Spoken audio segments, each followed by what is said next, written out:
নমস্কার, টিএনও নিউজে আপনাদের স্বাগত। আমি এআই নিউজ অ্যাঙ্কার পাখি।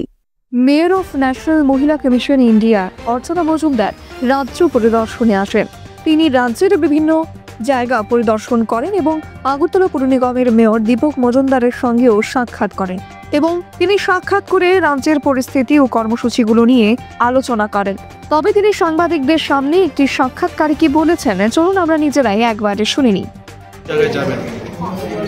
অনেক কর্মসূচি আজকে যেমন সরকারি মেডিকেল কলেজে ইন্সপেকশন করলাম, সেখানে প্রসূতি বিভাগে বা গাইনি মেয়েদের কী অবস্থায় আছে, কেমন চিকিৎসা চলছে, কোন জায়গায় ফাঁকি রয়েছে, কোন জায়গায় গাফিলতি, সেগুলো রিপোর্টিং করা এবং করেসপন্ডিং প্রিন্সিপাল সুপারিনটেন্ডেন্ট মেডিকেল ডিরেক্টরের সঙ্গে বসে এগুলো সংশোধনে পরে যাতে আরও বেটার পরিষেবা দেওয়া যেতে পারে সেগুলো আমাদের কাজ। আমি আজকে সেটা করলাম।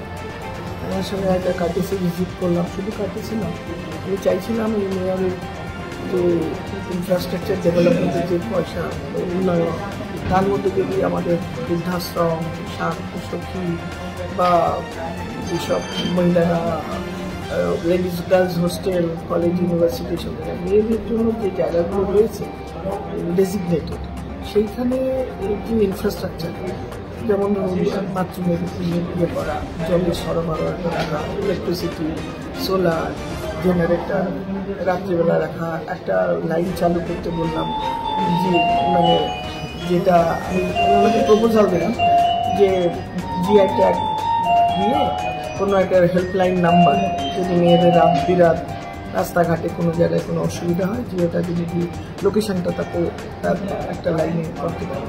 প্রপোজালটা উনি খুব ভালো শুনলেন, উনি রাজিও হয়েছে। এইগুলো ছাড়াও আমাদের একটা ক্যাপাসিটি বিল্ডিংয়ের একটা প্রোগ্রামের প্রপোজাল আছে। এখানকার মানে আনরিকগনাইজ সেক্টরের যেসব মেয়েরা বাড়িতে যাদের লেখাপড়া কম আছে বা কোনো জায়গায় বিশেষ তাদের প্রশিক্ষণ নেই, হাউসওয়াইফ ছাড়া কিছু করার নেই, অন্যের ওপর নির্ভরশীল, তাদের গ্রুম করে সাইন্টিফিক্যালি তাদের ট্রেনিং দিয়ে তাদের শুধু production, marketing, retailing, packaging, entrepreneurship, loan, পুরো কমপ্লিট ট্রেনিং দিয়ে তাদের যদি ইন্ডিপেন্ডেন্ট করা যায়, তার জন্য এই স্পন্সরশিপটা আয়োগ করবে এবং স্থানীয় মহিলাদের, বিশেষ করে ট্রাইবাল উমেনদের আমরা সেই কাজটার একটা প্রপোজাল দিই। একটা আশা করি যদি ফলপ্রসূ হয়, আমাদের রাজ্যের বিশেষ করে ত্রিপুরার প্রান্তিক মহিলাদের অত্যন্ত উপকার হয়। এছাড়া আমরা কালকে একটা আগামীকাল আছে জানসুনাই, মানে যেসব ডোমেস্টিক ভায়োলেন্স থেকে শুরু করে ট্রাফিকিং থেকে রেপ, মার্ডার কেসগুলো মেয়েদের কমপ্লেইন থাকে, সেগুলো আমরা লাইন আপ করে 29টা কেসে কাল আগামীকাল হিয়ারিং করব।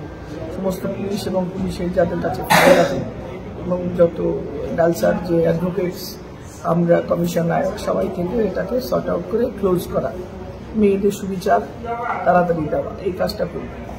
এরপরে এছাড়া one stop centre, jail visit, এগুলো আমাদের আয়োগের কাজের একটা অংশ, সেগুলো করবো, যতটা পারি করবো, জানি না কতটুকু করতে পারবো, সদিচ্ছা তো আছে, বাকিটা ভগবানের ইচ্ছে। ঠিক আছে, থ্যাংক ইউ। এখনকার মতো সংবাদ এ পর্যন্তই। পরবর্তী নিউজ ও আপডেটস দেখার জন্য অবশ্যই চোখ রাখুন টিএনও নিউজের পর্দায়।